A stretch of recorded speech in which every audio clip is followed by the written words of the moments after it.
Okay, here's a 99 van, doing a quick video, that way you can see it a little better before you come and actually physically look at it. But it's the back section. Go down here. Like on all my vans, I install reverse lights that are connected in with the factory reverse lights. That way when you put it in reverse, it actually, you can see where you're going. Rear end's been serviced, new shocks in back, new brakes in back. Then this is the decking put in. It's plywood and carpet, screwed down, carpet's tucked, secured a few places across the back, along the sides where you come in at.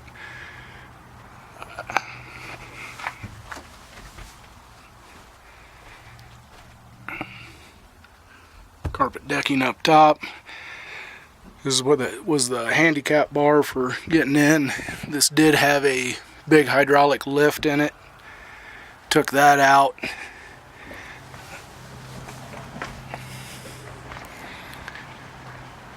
Hopefully the video isn't too shaky. That's the top.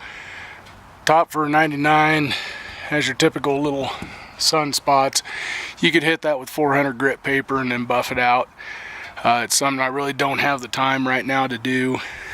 It's got full float rear end, 355 gears in it.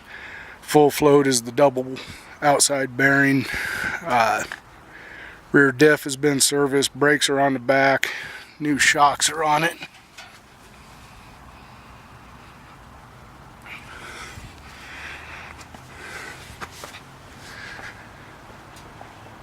Up front, did the 2-inch spacer, went with Rancho shocks, got new bushings for the sway bar connections, also put a new fuel filter on it, transmission serviced.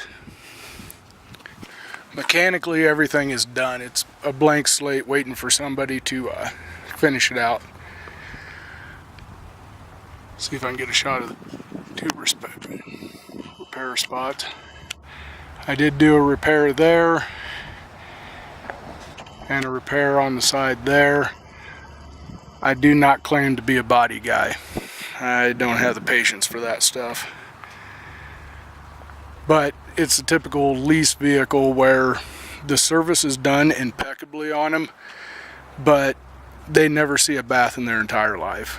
So when you go to an auction, buy a lease vehicle. This came from Centennial Leasing. It was leased to Caridium of Colorado, which is a government-sponsored company that takes people who are wheelchair-bound around. So it was driven by an older person, and service was all done. Up front, the hubs on it,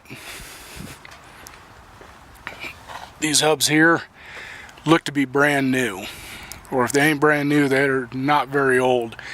They actually sell that as a complete unit, which is about 400 bucks. Both sides have been done, which is nice, because that was one of my concerns when I first bought this, if it needed bearings and upper and lower ball joints, which it doesn't. I do have all the receipts for everything. One last thing I have coming in that I didn't get ordered when I was out of the country was a clutch hub for the AC unit. And that's something, it's a really easy fix. It's a common thing that goes out. It's a clutch hub that goes on the front of it. And that should be in on Thursday the 31st, and I'll have that done. But I can point that out to you. Try to get under here, see if I can get it focused in. But it's this hub here. The AC still functions just fine. It's just that, you know, the rubber grommets that center the hub are gone. When you lock it in, it goes just fine.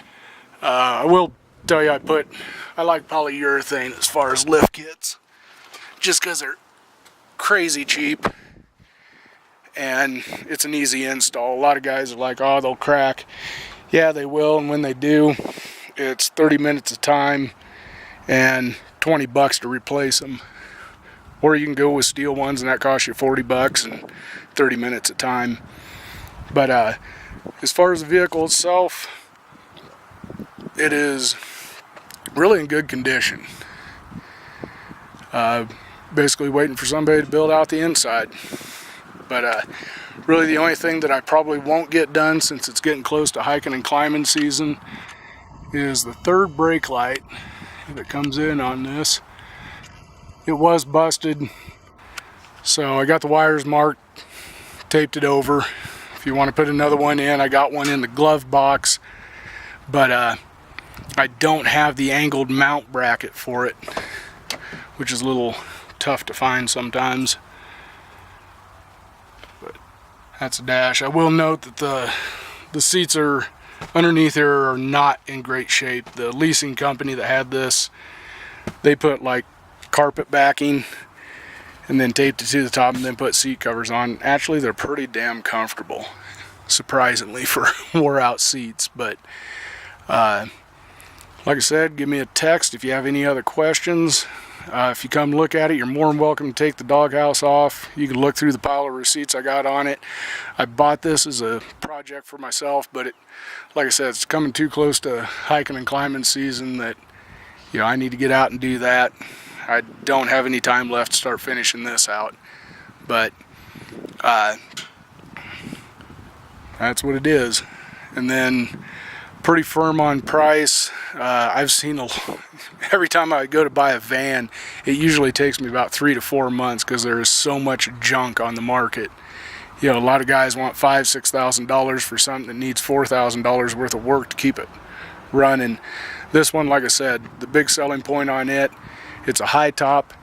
Physically, it's in good shape, and mechanically, everything's been done. And again, I got the pile of receipts. But if you took it to the shop and did all the work that I'd done to it mechanically, you're probably looking at close to $2,000 bill right there just to do the services I've done. But like I said, if you got any questions or want a specific look at something, I guess I should say, is a bit of rust coming down here to the back side of this, which is a common rust spot on a Ford.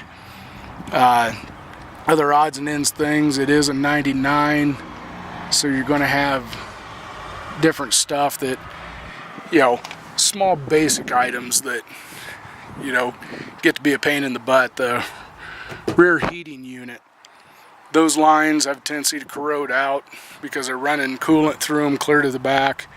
What most guys will do is either eliminate the rear heat, or instead of running the hard pipe all the way from the back to the front, half-inch ID heater hose, and they'll run that instead, which is, you know, that's another thing. You take it to a dealership, they're going to charge you $1,500 to run 2 lines, to where you can literally get on, you know, Amazon and get the tubing you need and do it yourself for all of about 20 bucks. Another thing on these, anybody who's dealt with high top with the tall barn doors are noisy, and latches, top and bottom, can be a real pain in the ass. But that's not uncommon at all, even for anything newer. But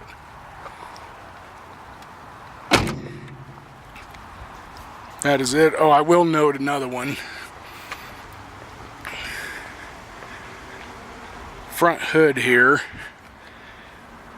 there's a ding in the fiberglass, which, like I said, a lot of the body things like that, things like this, vans that haul around people bound to wheelchairs are usually driven by older people who don't pay attention to low-hanging branches or other things in their way, you know, which is fine by me, because if you look at an oil-filled van or a shuttle van that ran people from DIA to Vail, those may have 100,000 miles on them, but they are destroyed. They are done at 100,000.